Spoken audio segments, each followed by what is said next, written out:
alarmed.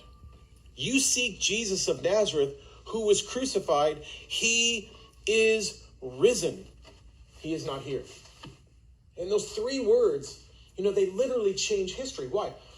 Because every single one of us, and we heard it today, Pastor Doug said this and I loved it. We all have a foe. We all have foes, right? For you, right now, maybe over the course of the last couple of weeks, there are some foes that have risen to the surface. Maybe for you, you've watched your wealth kind of really disseminate, if you will. Maybe your 401k, maybe you even lost your job.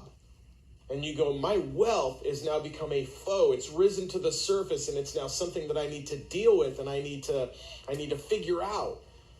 Or maybe for some of you right now, it's not your wealth, but it's your health. In the chat room, either yesterday or this morning, we saw many people that were sharing prayer requests. Hey, pray for this person. I know them. They're close. They're an uncle. One lady stood in the chat room, Eddie, I believe his name is, and we're going to pray for him. Eddie has got COVID. And there may be a few of you out there that you know somebody. They're close to you, a relative, a friend, a neighbor. And it's starting to hit home with some of us a little more personally. And so maybe it's not that. Maybe you yourself. Right now you might be sitting in your room feeling some symptoms. And you go, oh, Lord, I hope this isn't it. And so that kind of rises to the surface. But the reality is that every single one of us have foes to a degree. And maybe you have something that was even prior to this.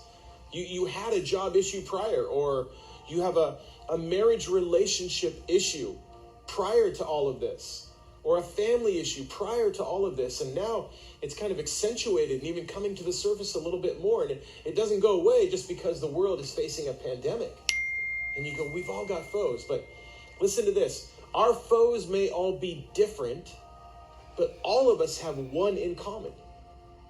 And that is death itself. You see, there's never been a person in history that has been able to figure that one out, with the exception of Jesus. None of us have. None of us can. Statistics have held strong since the beginning of time. 1 out of 1 people will die. We will all face that at one point. And here's the natural question. What then? What then? You see, right now, if you're listening, if you have Jesus as your Savior, the what then is not that big a deal. Now, don't get me wrong. I'm not diminishing death. It's a real thing. It's a scary thing for some of us. But the reality is that Jesus conquered that foe for us. We no longer have to fear death.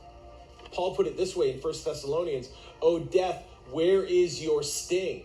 The sting of death to the Christian has been diminished so greatly because the work of the cross.